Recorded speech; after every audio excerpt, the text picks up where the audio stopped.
ก้าปุ๊บก็ใช้ได้หลายพอที่งานต้องออมสินทักสด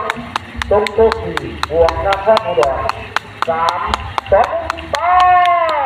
ไปลูกไปลูกไปลูกไป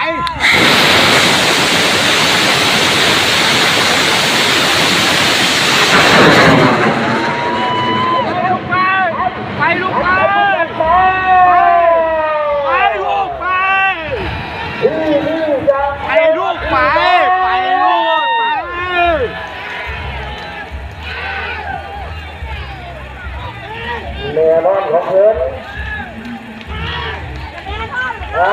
ติดตามกันต่อไปนะครับไปเลยไปเยียบลูกไปเรียกลากไปลูกอุดรนะครับเวลาตรงนี้กำลังได้40ลากไปลูกลากไป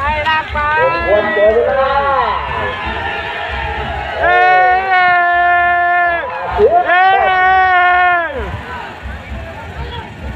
ลากไป